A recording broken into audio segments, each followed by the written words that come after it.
pagi semuanya. Di sini kita akan membahas kondisi dan strategi PT Astra Agrolestari untuk menghadapi persaingan industri kelapa sawit yang semakin ketat. Di sini semoga saya berharap rapat ini menghasilkan strategi yang tepat untuk tetap unggul dan berkelanjutan. Baik Pak, hari ini setiap divisi akan melakukan presentasi dari hasil analisis perusahaan. Itu mulai dari profil perusahaan, analisis strategi, implementasi strategi, sampai ke evaluasi strategi dari perusahaan kita nih. Baik, saya akan memulai menjelaskan profil perusahaan. PT Astra Agrolestari Tbk merupakan perusahaan yang bergerak di sektor agribisnis, khususnya industri kelapa sawit. Produk utama perusahaan adalah crude palm oil atau CPO beserta turunannya. Perusahaan memiliki area perkebunan yang tersebar di Sumatera, Kalimantan, Sulawesi, serta didukung puluhan pabrik pengolahan sawit.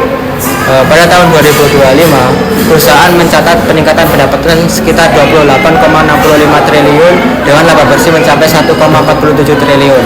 Hal ini didorong oleh kenaikan harga CPO dan peningkatan produksi.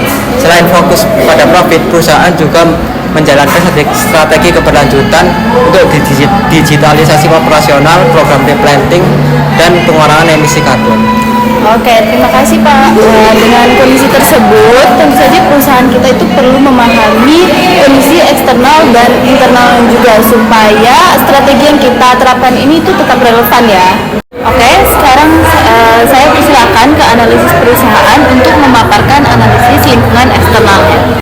Baik Pak, di sini saya akan menjelaskan analisis 5 force quarter, di mana industri kelapa sawit kita itu memiliki tingkat persaingan yang cukup tinggi ya. Jadi yang pertama saya akan membahas tentang threat of new entrant. Jadi di sini ancaman pendatang baru dalam industri kelapa sawit kita itu tergolong rendah. Karena apa? Karena membutuhkan modal besar, teknologi, dan juga sertifikasi keberlanjutan. Nah, Astra Agro itu juga, atau perusahaan kita itu juga didukung digitalisasi operasional. Kayak seperti aplikasi kita nih, ada Siska dan juga penggunaan drone. Jadi itu menjadi keunggulan kita lah. Peluangnya itu kita itu menjadi lebih kuat, tapi ancamannya itu saya lihat itu perusahaan baru tuh butuh modal yang besar ya, dan juga teknologi juga yang lebih besar. Jadi untuk bisa bersaing dengan kita tadi. Artinya keunggulan teknologi dan pengalaman operasional menjadi kekuatan utama perusahaan ya. Betul Pak. Jadi saya lanjutin untuk yang kedua ya. Di sini bagiannya adalah bargaining power of suppliers atau kekuatan dari pemasok.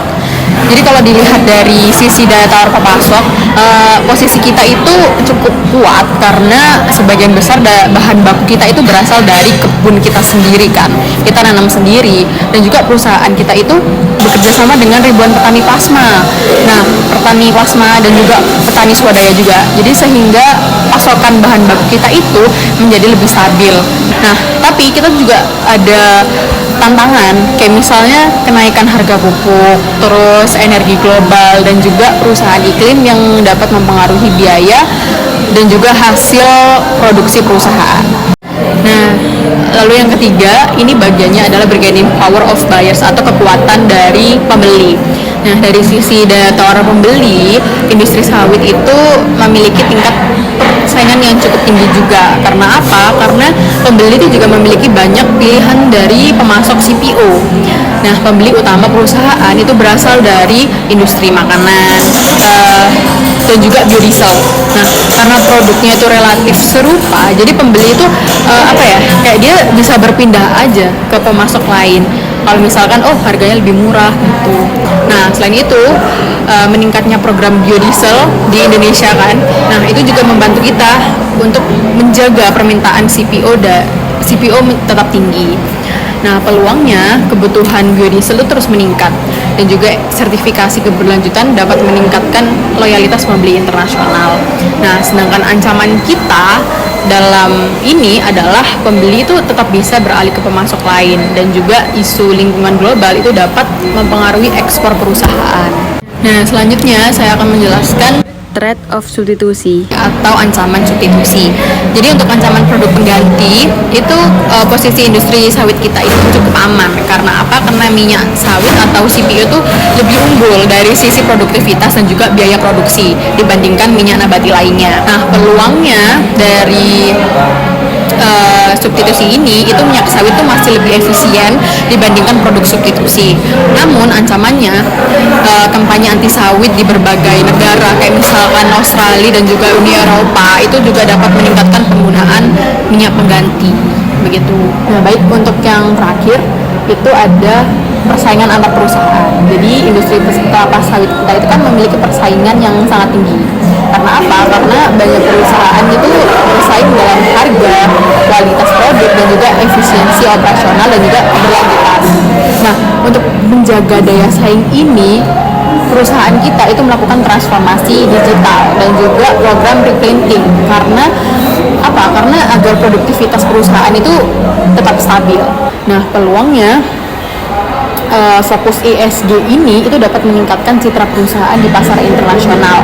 Tapi ancamannya persaingan harga itu antar perusahaan sawit itu juga makin ketat juga sih. Oke, baik. Jadi fokus utama dari perusahaan kita itu bukan hanya di profit aja, tapi di keberlanjutan dan efisiensinya juga. Baik, sekarang saya persilahkan ke manajer untuk menjelaskan analisis di lingkungan internalnya. Baik Bu, saya akan melakukan analisis SWOT yang sudah saya buat. Nah, berdasarkan dari perusahaan ini ada kekuatan utamanya. Nah, kekuatan utamanya perusahaan ini itu yang pertama laba perusahaan kita itu meningkat di laporan 2024 itu sebesar 9%.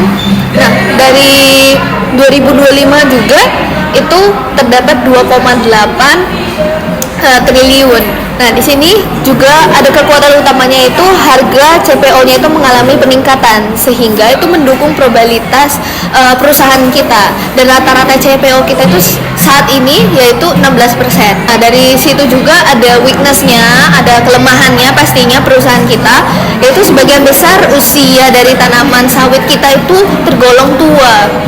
Di 2024 itu terdapat sekitar 177.000 hektar dan meningkat menjadi 184 pada 2025. Nah, kemudian di opportunities kita, nah peluang kita dari perusahaan itu tuh berasal dari peningkatan permintaan global yang tinggi. Jadi banyak yang membeli minyak sawit kita.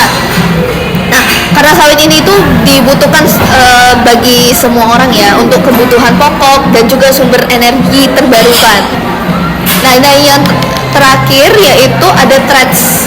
Nah, dimana ancaman kita yaitu kita tuh memiliki ancaman yang berasal dari fluktuasi harga CPO dan minyak nabati dunia yang dapat mempengaruhi pendapatan perusahaan kita, perubahan regulasi nasional dan juga internasional. Artinya perusahaan harus memperkuat inovasi dan efisiensi agar tetap kompetitif. Iya betul Pak, seperti itu. Oke, selanjutnya bagaimana dengan posisi unit bisnis perusahaan? Baik, berdasarkan BCG Matrix, Pak, Bu, itu bisnis CPO dan turunannya itu kita berada pada posisi start karena kita itu memiliki market grow dan juga market share itu yang tinggi. Nah, hal ini karena apa? Karena CPO kita itu merupakan bisnis utama dalam perusahaan kita. Nah, dengan kontribusi lebih dari 90%. Nah, selain itu, inti sawit kita dan kegiatan perkebunan itu berada pada posisi cash flow karena kita itu mampu memberikan keuntungan dan arus kas yang stabil bagi perusahaan. Jadi walaupun pertumbuhan pasarnya tidak setinggi bisnis CPO yang tadi, segmen ini itu tetap memiliki market share yang kuat dan juga permintaan yang relatif konsisten. Selanjutnya, produk hilirisasi baru dan juga inovasi keberlanjutan berada pada posisi question mark karena memiliki potensi pertumbuhan yang tinggi tetapi pangsa pasarnya itu masih rendah. Jadi perusahaan itu mulai mengembangkan transformasi digital seperti yang saya jelaskan tadi dan juga efisiensi energi dan juga inovasi berbasis keberlanjutan untuk mendukung bisnis jangka panjang. Nah, yang terakhir ada pada bisnis pupuk NPK. Nah, pupuk NPK ini kita berada pada posisi DOP karena pertumbuhan pasar dan juga kontribusinya itu terhadap pendapatan tuh masih relatif rendah. Nah, jadi karena itu unit bisnis ini tuh lebih berperan sebagai pendukung efisiensi operasional dibandingkan menjadi fokus utama dalam perusahaan kita.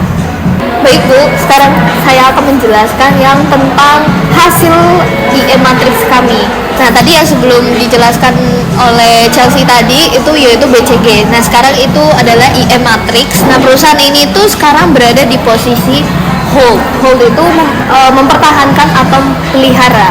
Sehingga strategi yang tepat adalah penetrasi pasar, terus kita mengembangkan produk kita dan juga peningkatan efisiensi. Dari hasil analisis saya yaitu dari faktor internalnya seperti ini.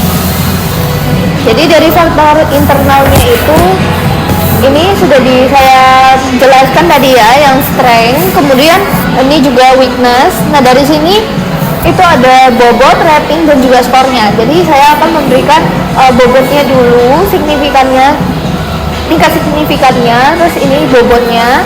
Nah saya memberikan rating sebesar 4, habis itu ada 3 juga, dan weaknessnya 2 dan 1 gitu.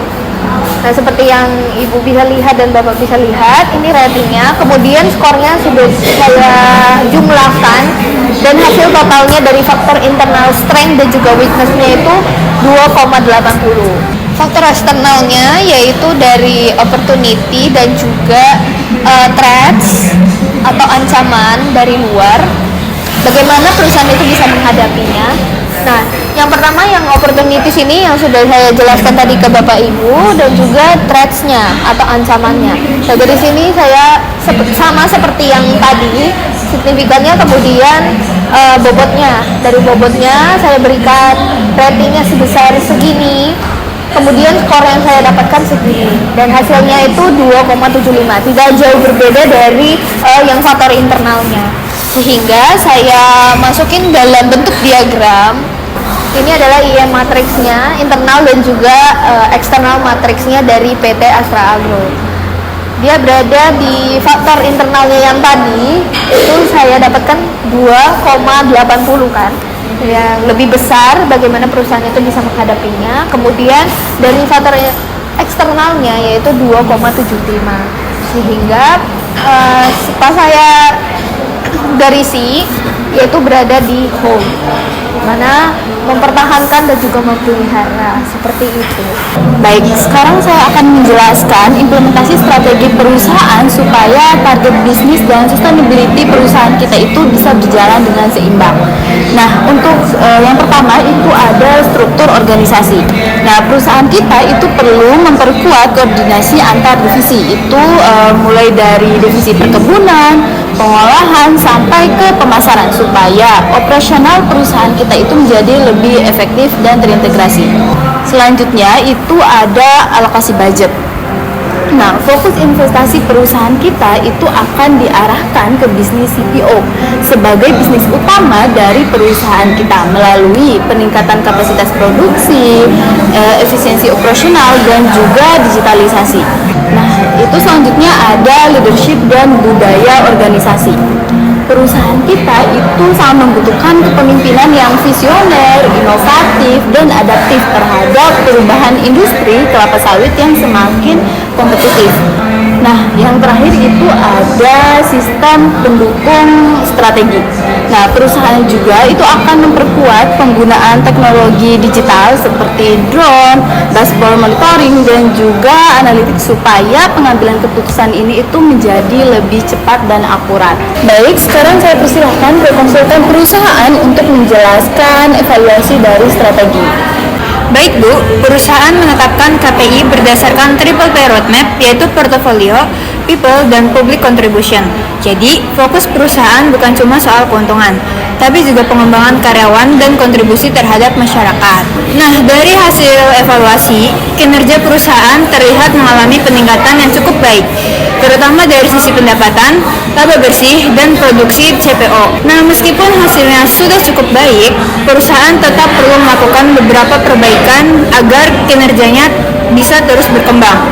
Beberapa langkah perusahaan perlu lakukan yaitu program repainting, meningkatkan digitalisasi operasional, serta pelatihan SDM supaya kemampuan dan kualitas kerja karyawan terus meningkat. Perusahaan terus mendorong inovasi teknologi dan penguatan strategi sustainability agar tetap kompetitif dan mampu menghadapi tantangan ke depannya. Terima kasih atas seluruh pemaparannya hari ini. Saya melihat perusahaan memiliki peluang yang besar untuk berkembang, tetapi kita juga harus siap untuk menghadapi tantangan industri yang semakin kompleks.